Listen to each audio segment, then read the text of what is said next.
bonjour à tous et à toutes. Bienvenue du coup à ce nouveau meet-up où on a aujourd'hui l'honneur du coup d'accueillir Bouchra Asnaoui qui va pouvoir donc nous présenter et nous parler d'un sujet qui est encore une fois passionnant qui ce soir sera l'intuition. Donc je te laisse la main Bouchra pour te présenter et puis nous parler de ce très beau sujet. Merci Clément, merci Justine. Bonjour à tous. Je me présente, je m'appelle Bouchra. C'est le prénom, Asnaoui, et je suis en première année de thèse à l'école doctorale Abbé Grégoire du CNAM à Paris. Et je travaille donc justement sur l'intuition experte et stratégique des enquêteurs en police criminelle. Alors, il est vrai que mon terrain est assez ciblé, mais vous allez voir qu'à l'occasion de cette présentation, l'intuition peut parler à tout le monde. Voilà. Alors, je vais vous partager mon PowerPoint. Comme vous le voyez, le titre, les déterminants du flair, experts et stratégiques des enquêteurs professionnels. Les déterminants, comprenez les causes, ce qui est à l'origine donc de ce fameux flair, expert et stratégique. Je vous ai donné mon nom. Je suis donc en première année de thèse. Donc, j'ai beaucoup de chance parce que grâce au professeur Chodenoff, je peux faire un traitement philosophique de l'intuition. Je ne vais pas vous embêter avec l'aspect philosophique, pas trop, mais néanmoins un petit peu. Et donc, avec le professeur Chodenoff, nous avons tout cet aspect philosophique et avec le professeur Baumard, plutôt l'aspect criminologique. Et moi, je suis à la jonction des deux. Voilà. Nous enchaînons. Alors, j'estimais, peut-être à tort, mais que la citation de Raymond Poincaré pourrait être notre fil directeur pour cette présentation d'aujourd'hui. Je m'explique. Il dit « L'intuition trouve, la logique prouve ». Essayons de comprendre ensemble ce que cela signifie. Toute la présentation va être autour de ce fil directeur. Le sommaire est un peu chargé, mais ne vous inquiétez pas, c'est juste des points de repère pour qu'on s'y retrouve un peu plus facilement. Je vais commencer, rentrer dans le vif du sujet. Donc, je vais vous présenter mon sujet de manière générale. Pour que nous ne soyons pas perdus, je vous ai mis des synonymes que j'utiliserai à la place de l'intuition, à la place du flair. On peut parler aussi de préscience, mais aussi de sixième sens ou encore de perspicacité. Il y a d'autres synonymes, mais ceux-là sont les plus importants, c'est ceux que je vais utiliser. Donc, ne soyez pas perdus ou perturbés si par hasard je parle de préscience ou de sixième sens. Le tout veut dire la même chose, l'intuition et le flair, tout ça est synonyme. Alors maintenant, voyons ensemble ce que veut dire justement cette intuition, ce flair.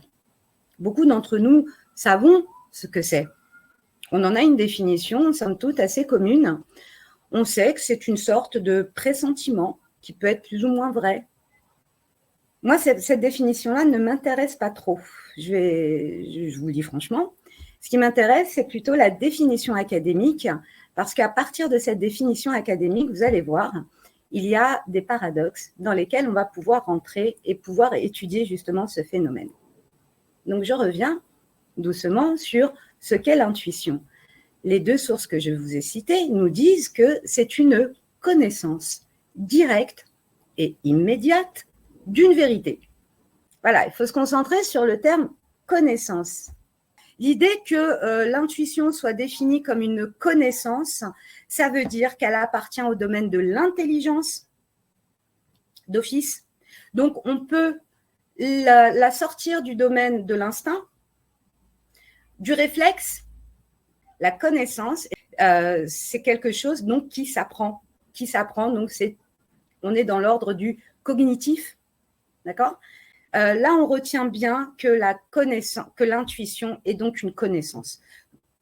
Ce qui est important, c'est ce que j'ai mis derrière après, c'est le regard simple de la pure intelligence.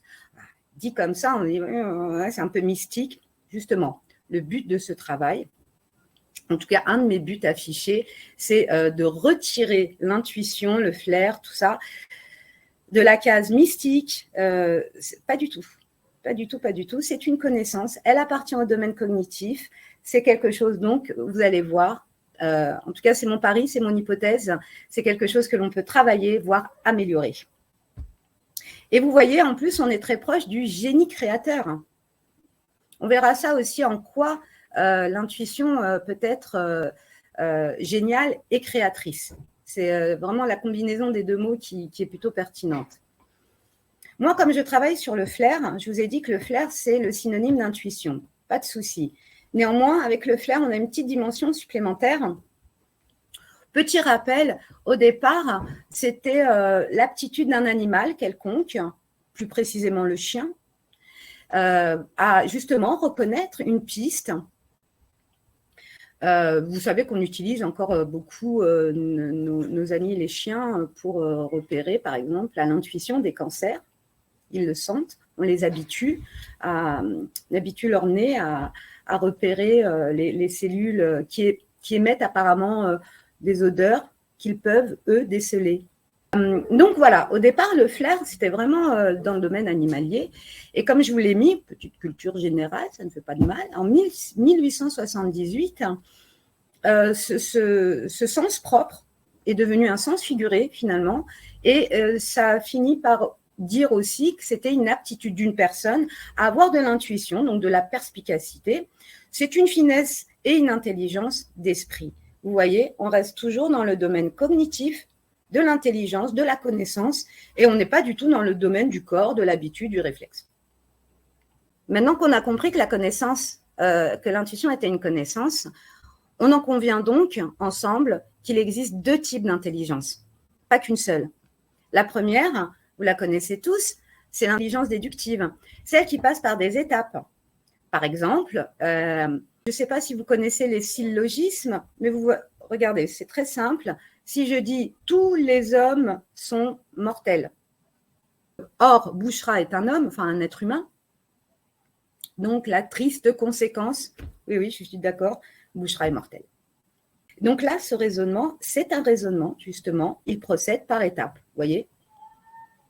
Et d'autres formes de raisonnement, ces types de raisonnement appartiennent donc à l'intelligence rationnelle. On la connaît tous, on l'utilise dans nos travaux, dans nos travails, dans nos vies quotidiennes, pas de souci. Néanmoins, elle doit être complétée par l'intelligence intuitive. Pourquoi je m'acharne autant sur ce point?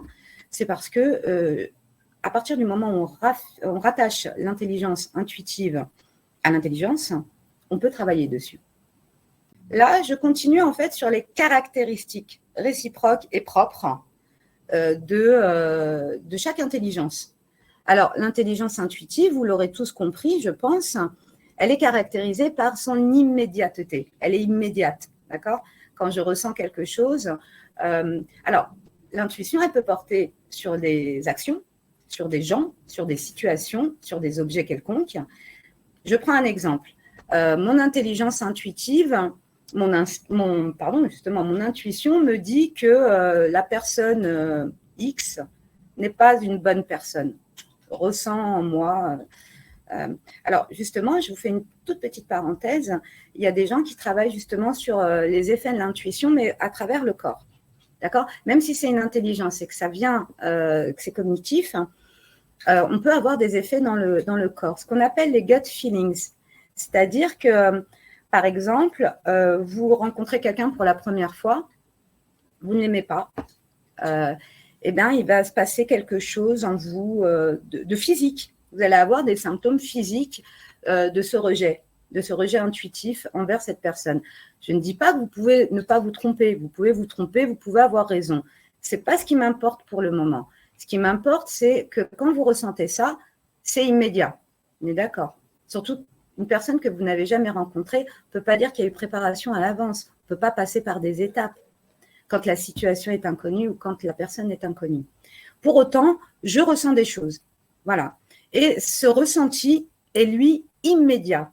Donc, on peut rester sur les caractéristiques de l'intelligence intuitive, sur de l'immédiateté, de la rapidité, et c'est aussi synthétique. Retenez bien ce terme de synthétique parce que ça va être notre, entre guillemets, cheval de Troie pour rentrer dans l'analyse, la compréhension et l'exploitation de l'intelligence intuitive. Je m'expliquerai dans quelques instants. Je continue néanmoins sur l'intelligence rationnelle. Quelles sont les caractéristiques de l'intelligence rationnelle? C'est le contraire, elle est médiate. Vu qu'elle passe par des étapes, elle est forcément processuelle, elle passe par des processus, des étapes, et elle est lente. Un raisonnement peut être rapide, hein, évidemment, mais le fait qu'il y ait des étapes, c'est forcément, entre guillemets, plus lent que l'intelligence intuitive. Voilà. Je vous avais dit tout à l'heure de retenir synthétique. Alors, on a dit, oui, l'intelligence intuitive, c'est une connaissance et elle est synthétique. Alors, ok, définition de synthétique, ça envisage bien la totalité, donc ça nous arrange. C'est bien qu'on ait une vue d'ensemble sur une personne qu'on vient de connaître, une situation qu'on vient de rencontrer. Pas de souci. Sauf que une synthèse, c'est quand même quelque chose qui est processuel, qui se fait par étapes. Parce qu'une synthèse, soit elle remonte des effets aux causes ou elle remonte des conséquences aux principes, ou l'inverse. Elle part des causes pour arriver aux effets, pour expliquer les effets, ou des principes pour expliquer les conséquences. Il y a des étapes.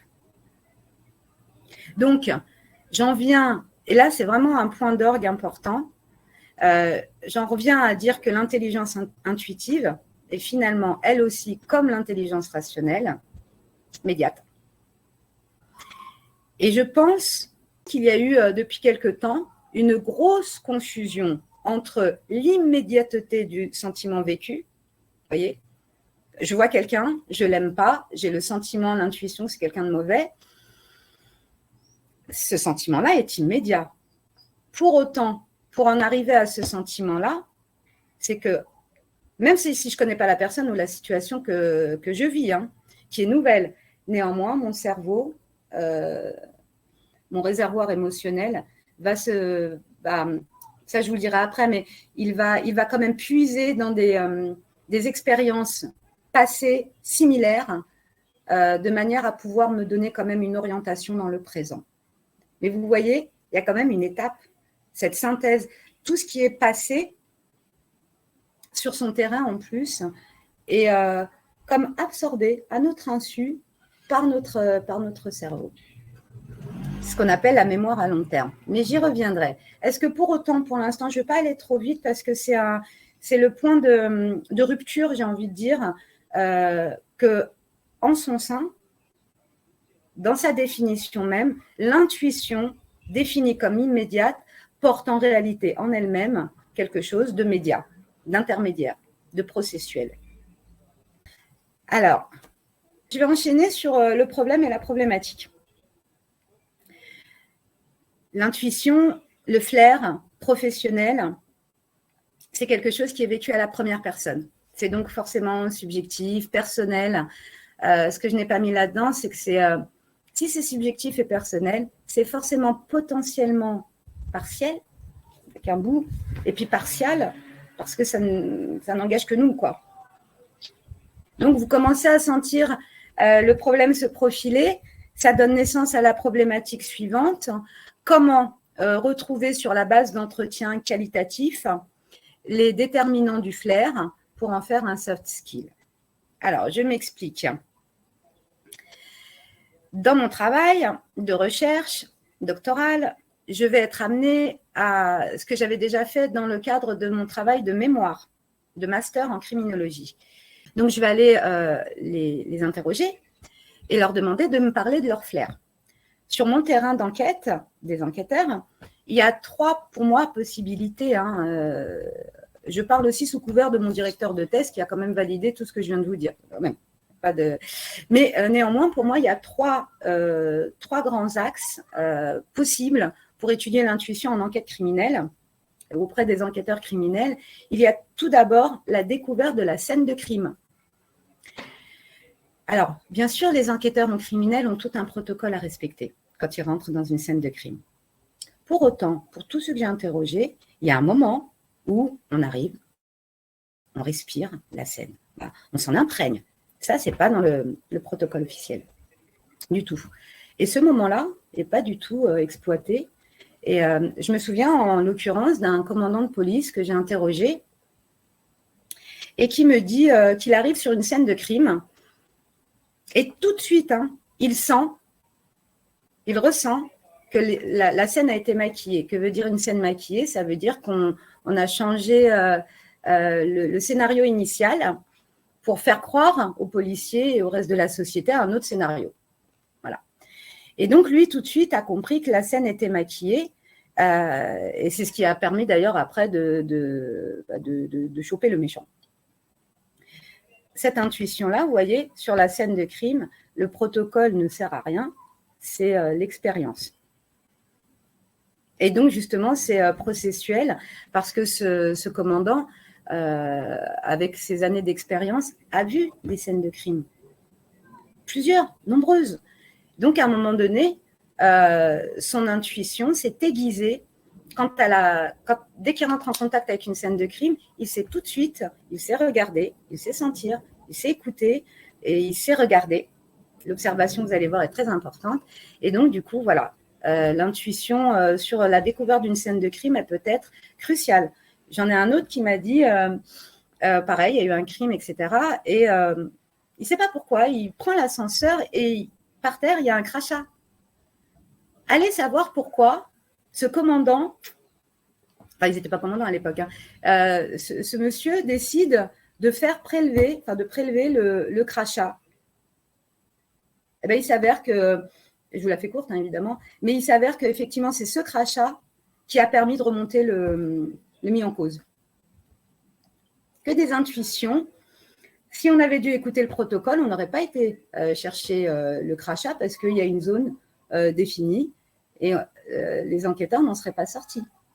Donc, vous voyez, l'intuition l'a a permis d'aller plus loin. Je reviens vers vous, Ismaël. Le deuxième cas de figure possible d'intuition possible chez les enquêteurs en criminel, c'est bien évidemment lors des interrogatoires. Donc, le premier cas dont je vous ai parlé, je l'appelle intuition situationnelle, l'intuition de situation. Donc, pour mes enquêteurs en criminel, c'est lors de la découverte de scènes de crime, mais ça peut nous concerner, nous, tout à chacun, dans le domaine du travail, dans le domaine de la vie quotidienne. Dès qu'il y a une scène de vie, entre guillemets. Le deuxième point, la deuxième intuition, ce que j'ai appelé l'intuition relationnelle, c'est l'intuition qui, elle se porte moins sur une scène ou une action, mais plus sur l'individu auquel vous vous adressez. Donc, évidemment, pendant les interrogatoires, pareil, le commandant dont je vous parle avait interrogé Guy Georges. Et beaucoup d'enquêteurs se sont cassés les dents sur Guy Georges parce qu'il n'arrivait pas à le faire parler, etc., etc. Pareil, je vous la fais très, très courte, ce monsieur a réussi à le faire parler. Même s'il s'est rétracté après, ce n'est pas important. Néanmoins, il a quand même réussi à le faire craquer à l'espace d'un instant. Pourquoi? Parce que son intuition l'a aidé à poser de bonnes questions. Il est parti sur sa mère, son enfance, etc. Et il a réussi à trouver, si vous voulez, la faille. Et puis surtout aussi, quand il l'a reçu, il a été humain avec lui. Il lui a dit bonjour, là je vais pas tarder à déjeuner, est-ce que vous voulez déjeuner aussi? Vous voyez, il ne l'a pas traité comme un monstre, parce que tout le monde le traitait de monstre, à juste titre. Mais néanmoins, là, la personne à qui je fais référence n'a pas l'a traité correctement. Et je pense que ça a aidé. Pareil, c'est de l'intuition. Intuition relationnelle, il a posé les bonnes questions, il a su comment le prendre, c'est l'intuition relationnelle. Dernier cas de figure de l'intuition dans lequel elle pourrait se décliner, c'est pour les cold cases ou en français les affaires classées mais non résolues. C'est-à-dire qu'il y a eu crime, mais on n'a pas retrouvé le coupable. Et là, à Nanterre, dans le 92, va s'ouvrir un tout nouveau pôle de cold case. Et mon idée, mon envie, ce serait justement d'intégrer ce nouveau pôle pour voir comment les enquêteurs, parce qu'on y met des enquêteurs qui ont un petit peu de bouteille, comment ces enquêteurs-là vont aller trouver des pistes sur des enquêtes qui ont 15, 20 ans derrière elles, vous voyez? Là, c'est pareil, c'est intéressant, une sorte d'intuition rétroactive, je ne sais pas comment dire. Donc, plutôt intéressant. Mais vous voyez, là, moi, je parle des enquêteurs en criminel, mais vous pouvez décliner ça pour vous dans le cadre de votre travail ou dans le cadre de votre vie quotidienne, mais sans aucun problème. Parce que nous vivons tous, évidemment, des situations d'action, de vie. Donc, l'intuition peut, tiens, je rentre dans quelque part, j'aime pas, ou j'ai un nouvel entretien, la boîte, je la sens pas. Je dis des bêtises, attention, mais voilà, il y a possibilité de parfaire son intuition situationnelle, pas besoin d'être un policier, un pompier pour la développer. Pareil pour la relationnelle. Alors là, c'est encore pire parce qu'on est tous en contact avec soit des gens qu'on connaît bien, soit des gens qu'on ne connaît pas, et l'intuition, de toute façon, rentre en ligne de compte. Après, bon, peut-être pour les cold cases, c'est un peu propre à mes enquêteurs de carrière, mais sinon, pour les deux autres, ça concerne vraiment tout le monde. Et donc, là, j'en reviens à ma problématique, à savoir comment retrouver donc sur la base d'entretien, parce qu'en fait, je ne fais que des entretiens libres ou légèrement dirigés, semi-directifs, parce que je leur demande justement de m'évoquer à voix haute une situation dans laquelle le flair a joué un rôle important. Pas forcément dans la résolution d'une affaire, hein, parce que ça, je vous dirai après, mais juste dans une piste. Ça a permis de trouver une piste qui était exploitable, voire pertinente. Donc, ma problématique à moi, c'est comment ce qu'on appelle des entretiens qualitatifs, c'est-à-dire et déclaratifs en plus, c'est-à-dire que la personne peut me dire ce qu'elle veut, donc c'est compliqué. Et puis en plus, vous voyez, c'est pas comme dans les sciences où en fait on manipule des chiffres, vous les mettez à mouliner dans un ordi ou dans votre tête, et puis vous nous trouvez derrière une réponse objective pour tout le monde. 2 et 2 font 4 en France, en Chine, aujourd'hui ou hier. Là, non, on travaille sur de l'humain, sur de la faculté. Donc, voilà, c'est plus compliqué, mais pour autant, c'est tout aussi scientifique. Voilà, simplement, il y a 2 distinctions à faire entre les sciences dures, qui sont plutôt quantitatives, statistiques, et les sciences dites molles, l'histoire, la socio, la psycho, etc. Tout ce qui traite de l'humain. Donc, ma difficulté à moi, c'est comment transformer ces données qualitatives, vous comprenez bien, en données quantitatives. Mais ça, c'est tout à fait possible. On a des outils formidables qui travaillent pour nous maintenant. Moi, je travaillerai probablement avec Sphinx parce que l'idée, c'est de retrouver des verbatims, des tendances, des récurrences dans les entretiens que j'aurais pu mener. On vient de quitter le problème et la problématique en disant « mais je vais faire comment, moi, là, tout ça ?» Eh bien, heureusement, il y a des gens intelligents qui ont travaillé avant nous. Et là, je vais vous citer Adriaan de Groot. Alors, ce monsieur, comme vous le voyez, c'est un joueur d'échecs néerlandais contemporain. Donc, il est connu pour ses contributions essentielles en psychologie cognitive. Donc, vous voyez, on ne sort pas de notre sujet, on reste dans la psychologie cognitive. En particulier, ses recherches sur la psychologie échiquéenne, je vais vous expliquer ça rapidement, ont eu une très grande influence. Il a également contribué au développement de la psychométrie aux Pays-Bas. Il a représenté, bon, ça, c'est pour vous. Donc, c'était un joueur d'échecs et aussi un psychologue. Ce qu'il a fait, lui, c'est qu'il était intrigué par le flair échiquéen, le flair des joueurs d'échecs, tout bêtement. Alors, vous savez qu'on peut le faire avec les échecs, on peut le faire avec les pompiers, on peut le faire avec les nurses, les infirmières, on peut le faire avec les mathématiciens, les physiciens. Moi, je vais le faire avec les policiers, on peut le faire, mais avec tout le monde. Je vous prends l'exemple d'Adriaan de Groot, dont je vais m'inspirer évidemment plus que de raison. Qu'est-ce qu'il a fait au départ? Il a demandé à des joueurs d'échecs de plus ou moins bon niveau, moyen, débutant, confirmé, de décrire justement à voix haute les différentes étapes qui composaient leur chunk. Chunk, je rappelle, ce sont les combinaisons gagnantes, du moins dans le domaine des échecs. Combinaisons gagnantes. Donc, il leur demande, OK, vas-y, allez-y, décrivez-moi comment vous avez fait ce coup-là. Décrire minutieusement à voix haute. Bien évidemment, derrière, de Groot, renoter tout à la virgule près, parce qu'après, il faut pouvoir les traiter, ces données, pour pouvoir justement retrouver des verbatims, des récurrences, des choses, des tendances communes. Donc voilà, recueil, traitement et codage des données qualitatives. Hein, vous voyez, on peut passer du qualitatif au quanti sans aucun problème. Et là, qu'est-ce qui repère? Et là, pour nous, c'est super important, c'est l'identification du rôle de la MLT, mémoire à long terme. Il faut nous considérer comme de sortes de gros réservoirs de pensées, d'émotions qu'on emmagasine. Et l'intuition, ça n'est que ressortir, faire le choix pertinent parmi toutes les émotions, les actions, les pensées contenues dans ce réservoir. On va sélectionner ce dont on a besoin dans l'instant. Les chunks. Regardez, ça donne de l'entraînement et de l'amélioration. Je m'explique. Une fois qu'on a compris que c'était la mémoire à long terme, en réalité, qui donnait l'efficacité de certains très bons joueurs, je ne dis pas que les très bons joueurs sont bêtes, mais je ne dis pas non plus qu'il faut être hyper intelligent pour être un super grand joueur d'échecs. Vous voyez ?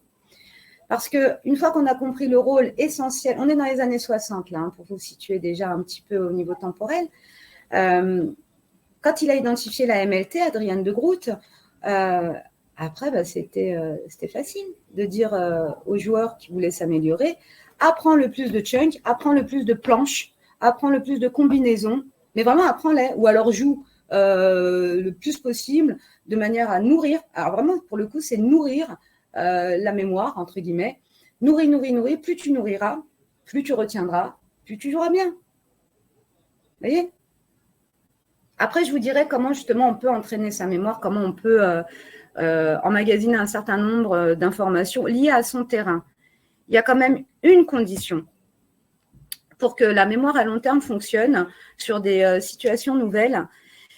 Il faut une forme de stabilité. Par exemple, moi, je travaille sur les enquêteurs en criminel. Même si les crimes et les interrogés, les mises en cause sont toujours différents, il y a quand même une stabilité. C'est toujours à peu près les mêmes modus operandi, c'est toujours les mêmes réponses, c'est toujours les mêmes profils. Enfin, je ne sais pas faire un focus, par contre, sur la méthode JOIA. C'est une méthode, justement, qui permet, vous voyez, l'idée, ce n'est pas d'obtenir beaucoup de données, mais des données de fond. C'est-à-dire que quand on fera parler les enquêtés, l'idée, c'est d'obtenir le maximum de détails pour pouvoir justement récupérer des récurrences entre les gens. Les enjeux sont personnels parce qu'une intuition développée, on est plus compétitif, plus performant et plus à l'écoute. Parce que l'idée de cette présentation, c'est de bien faire comprendre que l'intuition, l'intelligence intuitionnelle et l'intelligence rationnelle sont complémentaires, vous voyez. C'est pas ou l'une ou l'autre. C'est pour ça ma phrase de départ, la citation de Raymond Poincaré, l'intuition trouve, la logique prouve. C'est vraiment un truc en plus qui permet, par exemple sur mon terrain d'enquête, de trouver de nouvelles pistes, d'élargir son champ de réflexion et son champ d'action. Donc pour moi, ça ne peut être qu'un plus complémentaire à la logique rationnelle. Il n'est pas question d'aller au tribunal et de dire, enfin un procès, et de dire j'ai l'intuition qu'il est coupable. Non. L'intuition n'est là que pour dire va chercher plutôt de ce côté-là. Et après, si effectivement l'intuition est très forte sur ce mise en cause, après passer le flambeau à la logique rationnelle pour essayer de trouver des preuves. Justement, voyez. Bien évidemment, il y a des enjeux collectifs. Pourquoi ? Parce que si on arrive à former, par exemple, nos enquêteurs en criminel à un peu plus d'intuition en complémentarité du protocole officiel, on formera aussi les encadrants, les chefs d'équipe. Du coup, comme on a toujours des scènes de crime nouvelles, des situations nouvelles, là, l'intérêt, c'est de pouvoir permettre aux chefs d'équipe de former des équipes plus adaptées en fonction des cas nouveaux qui se présentent à eux. C'est-à-dire qu'en connaissant mieux le potentiel intuitif de ces équipes, on pourra mieux les dispatcher. Si je sais que Clément est très, très bon sur les interrogatoires, son intuition, elle est quasi infaillible, je vais mettre Clément sur les interrogatoires. Si par contre, Justine, elle est plutôt bonne sur les scènes de crime, à chaque fois, elle piffe pour voir que là, il y a un truc, là, il y a un truc. Et moi, si je suis chef d'équipe, je mettrai Justine à la découverte d'une scène de crime, vous voyez, et je garderai Clément pour les interrogatoires ou vice-versa, selon les talents de chacun. Je vous passe les détails du type enjeux nationaux parce que c'est une meilleure police, internationaux parce que j'avais envie de me la péter de mon douce soir. Non, je plaisante. Il y a aussi évidemment des enjeux internationaux parce que voilà. Très rapidement, là, tout ce qu'on vient de dire, c'est une vision très, très occidentale de l'intuition, d'accord? C'est-à-dire que nous, on est plutôt dans la recherche, qu'elle soit quantitative ou qualitative, on essaie de comprendre le phénomène, alors qu'en fait, dans d'autres parties du monde, on a une vision, enfin en Orient, on a une vision plutôt, on est dans la pratique, on la vit, alors que dans le premier cas, on essaie de la comprendre, mais presque de manière extérieure, alors que dans les visions occidentales, on le vit. Et donc, vous connaissez tous les pratiques zen, spirituelles du type bouddhisme, taoïsme et autres. Parce que, effectivement, il faut savoir quand même que l'intuition repose énormément sur des qualités du type empathie, écoute de soi, écoute des autres. Et ça, surtout écoute de soi, hein, avant toute chose. Et donc, pour ça, effectivement, vous avez un maximum de choses du type se relaxer. Alors là, c'est un peu moins mon domaine, pas mentir, mais en tout cas, il fallait quand même que je vous spécifie que ces deux visions, en fait, nous, en Occident, sommes en train de rattraper un peu la vision orientale parce qu'on en fait de plus en plus une pratique, en fait. C'est ça que je veux vous dire. Et une pratique qui permet vraiment d'améliorer certaines compétences, comme je vous l'ai dit, à titre personnel ou collectif. Donc là, je vous ai dit, les entraînements, c'est nourrir sa mémoire. C'est un carnet de bord. Alors, nourrir sa mémoire, c'est par exemple tenir un carnet de bord personnel et ou collectif. Je vais d'abord très rapidement passer sur le personnel. Je reste sur mes enquêteurs en criminel, mais à vous de, si vous souhaitez, si ça vous intéresse, de projeter dans votre propre domaine d'activité ou de vie perso. Donc, par exemple, au niveau personnel, si vous voulez développer votre intuition, moi, pour mon enquêteur en criminel, en fait, que ce soit pour la scène de crime ou pour le relationnel avec les gens, il faut, comme je vous ai dit, nourrir sa mémoire. Il faut vraiment… donc, ça peut passer parce que la mémoire s'en fout de savoir si vous l'avez vécu réellement ou si vous l'avez vu ou lu. Donc, c'est génial. Parce que du coup, vous pouvez regarder un maximum, par exemple, de films, de documentaires sur le monde des enquêtes criminelles. Ça vous permet de parfaire en fait vos connaissances là-dessus. À titre personnel, ça ne vous demande pas d'effort, mais c'est votre mémoire qui emmagasine. Vous pouvez lire des dossiers. Donc, ça peut passer soit par les fictions, les documentaires, la lecture, de l'observation directe ou indirecte. Voilà, vraiment, vous prenez tout ce que vous pouvez. Parce qu'après, le travail sera fait de toute façon inconsciemment, à votre insu, par votre mémoire. Carnet de bord personnel et ou collectif. Souvent, dans les entreprises, de plus en plus, l'intuition commence à prendre beaucoup d'importance. On s'y intéresse beaucoup dans le monde professionnel. Et justement, certaines idées en entreprise proposaient, par exemple, de se donner rendez-vous tous les jeudis, une fois par mois, par exemple, le dernier jeudi du mois. Et pam, on est créatif. Ouais, mais non. Non, ça ne marche pas comme ça. Alors, on peut garder effectivement on se voit un jeudi de 11h à midi une fois par mois. Ça, il n'y a pas de souci. Par contre, ne demandez pas aux gens qui travaillent avec vous de vous pondre une idée dans l'instant. Ça ne marche pas comme ça parce que, comme vous l'avez vu, c'est de la mémoire à long terme, c'est du temps. Donc, sortir un truc comme ça. Alors, qu'est-ce que vous pensez qu'on pourrait faire pour redynamiser la boîte? Là, comme ça, là, j'ai rien. En revanche, si vous dites à vos collaborateurs, à chaque fois qu'ils ont une idée, prenez un carnet, notez-la l'idée. Comme ça, déjà, on ne presse pas notre cerveau et tout. Et au moment de la réunion, une fois par mois, à ce moment-là, tout le monde débriefe les idées qu'il aura eues durant le mois et qu'il aura notées sur son petit carnet de bord perso. Et du coup, ça donnera un carnet de bord collectif. Vous voyez ? C'est comme ça qu'on arrive à… Et plus on le fait, et plus évidemment l'intuition, parce que plus on nourrira notre mémoire, plus notre intuition sera aiguisée. Alors après, bien évidemment, vous pouvez compléter avec tout ce qui est relaxation, méditation et empathie. Et ça passe par différents exercices de méditation. Alors, les exemples concrets, je vous ai dit, s'imprégner de son terrain. C'est très important. Si vous n'avez jamais été hôtesse de l'air, vous n'aurez pas d'intuition de ce métier-là. En revanche, si vous savez que vous voulez être hôtesse de l'air et que vous n'avez aucune compétence là-dedans, alors regardez des documentaires sur les hôtesses de l'air, parlez à des hôtesses de l'air, observez, etc., comment elles font, Donc, ça peut être des observations directes, par exemple avec les hôtesses de l'air, moi, les enquêteurs, je vais directement leur demander. Mais nous, on peut regarder aussi comment ils travaillent. On peut utiliser de nos 5 sens. Et puis, les observations directes, c'est tout ce qui est lecture, vision, fiction, film.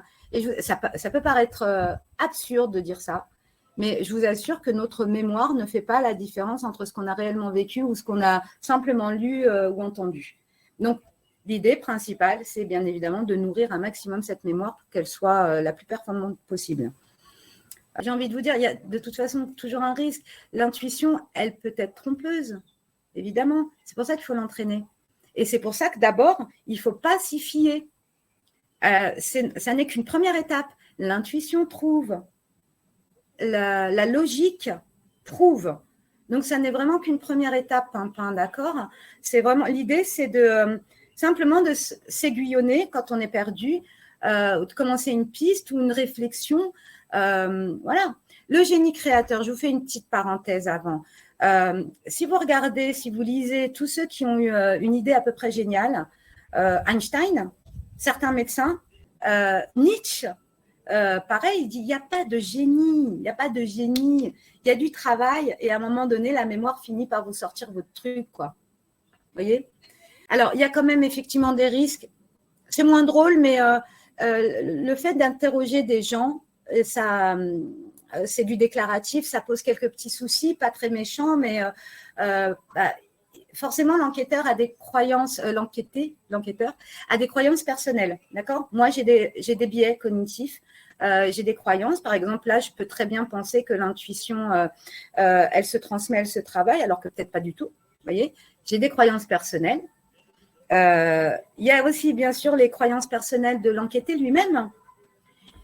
Il y a les résistances culturelles du terrain. Par exemple, dans le terrain d'enquête, des enquêteurs en criminel, l'intuition, si ça ne fait pas rire, ça ne fait pas marrer, c'est pas gagné, hein. C'est pas pris au sérieux. Ça, c'est une résistance culturelle du terrain. Vous voyez ? Il y a peut-être des gens qui vont dire mais non, mais j'y crois pas, ça sert à rien. Bref. Donc, bref, c'est des résistances culturelles du terrain. Il y a les résistances du cadre spatio-temporel. On est tous les enfants de notre temps. Donc, forcément, on a ce petit côté un peu... voilà, on croit tout savoir, ou alors on a des obstacles spatio-temporels liés à notre époque et à notre temps. Un Français de 2022 ne pensera pas la même chose qu'un Chinois en 2022. Rien que ça. Forcément. Bref. Et alors, la rationalisation a posteriori, elle est super importante et à prendre en compte. Parce que quand vous allez enquêter près de quelqu'un, vous lui posez une question, enfin vous lui dites raconte-moi la dernière fois que ton flair t'a été utile, il va me raconter. Le problème, c'est que fait le cerveau dans ces cas-là quand il vit une situation où il n'y a pas eu d'ordre chronologique, d'ordre logique, d'ordre quelconque. Qu'est-ce qui se passe ? Quand vous lui demandez d'en parler consciemment et à voix haute, le cerveau, sans que vous le sachiez, va remettre de l'ordre. C'est-à-dire qu'au moment où je raconte une histoire vécue, il y aura toujours un petit hiatus entre la réalité et ce que j'ai vécu. Pourquoi ? Parce qu'il y a une rationalisation a posteriori. Mon cerveau remet de l'ordre dans une situation dans laquelle il n'y en avait pas au départ. Et nous savons tous que dans la vie, il n'y a pas forcément d'ordre ou de logique. Donc, le cerveau a tendance à apporter une sorte de logique là où il n'y en avait pas. Bon, les obligations déontologiques, ça veut dire que je dois recueillir patiemment toutes mes données et les croiser.